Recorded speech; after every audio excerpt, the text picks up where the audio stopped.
Le Fred Scamaroni est un car ferré ayant appartenu à la Compagnie Générale Transatlantique.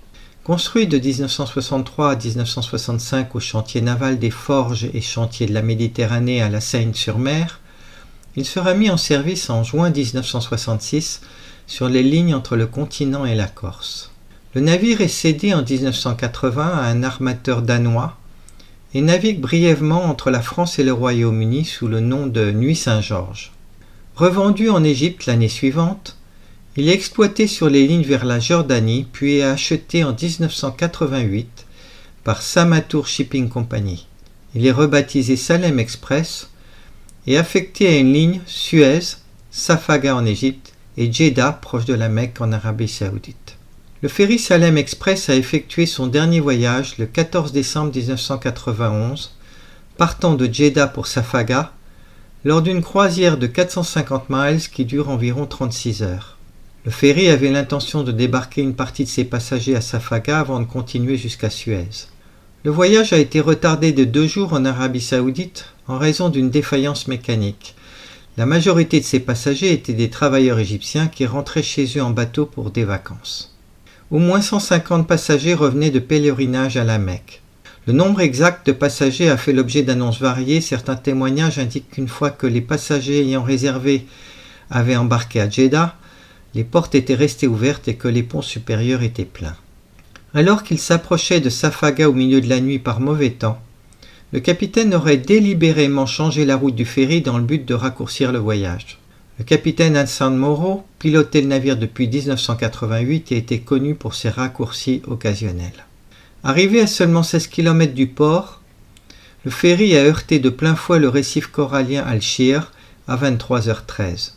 Si ce choc frontal n'endommage qu'assez peu la coque, la violence de celui-ci fait se relever le casque d'étrave abritant la porte-rampe avant.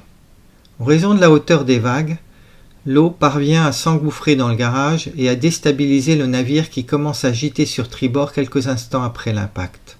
Aussitôt, le commandant Moro envoie un appel de détresse, mais le Salem Express est submergé au bout de 11 minutes et sombre définitivement 10 minutes plus tard.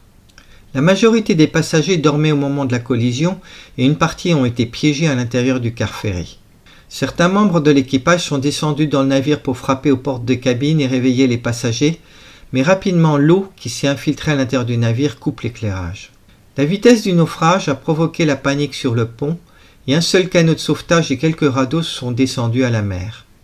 Anand Salah, une infirmière à bord du ferry qui doit la vie à un membre de l'équipage nageant à côté d'elle qui lui a donné son gilet avant de mourir, dit qu'il n'y avait pas le temps pour aider les gens à monter à bord des canots de sauvetage.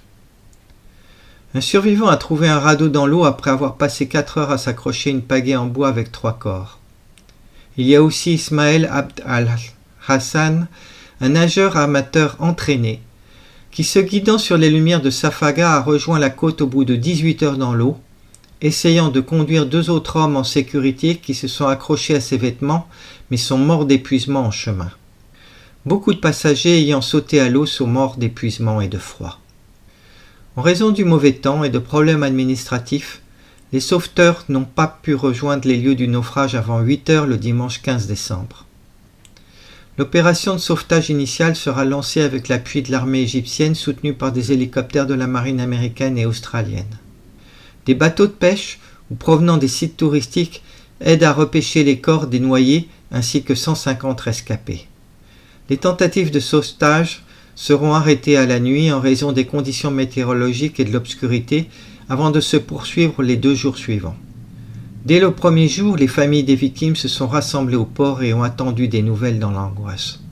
Les plongeurs de la marine, avec le soutien de professionnels privés et d'amateurs locaux d'Hurghada et de Safaga, remontent les corps de dizaines, certains parlent même de centaines de passagers. Le corps du capitaine Hassan Moro sera retrouvé parmi d'autres victimes sur la passerelle du navire. Les opérations de récupération des corps sur l'épave ont cessé au bout de 3 jours car la tâche était devenue trop difficile et dangereuse. Les autorités égyptiennes ont choisi de fermer les entrées du navire dans le but de protéger le site en tant que cimetière pour les corps restants des victimes. Le nombre exact de victimes est incertain. Selon la Lloyd's Maritime Loss, le ferry transportait 644 passagers, dont 180 ont survécu, tandis que 117 corps ont été récupérés sur un total de 464 victimes. La situation en matière de dédommagement des victimes et des survivants reste à ce jour aussi peu claire. La catastrophe s'est répétée le 3 février 2006 lorsque le ferry Al-Salam Boccaccio 98 a disparu à 57 miles de la ville égyptienne d'Hurghada, sur la côte de la mer Rouge, transportant 1312 passagers et 98 membres d'équipage. Il y aura plus de 1000 disparus.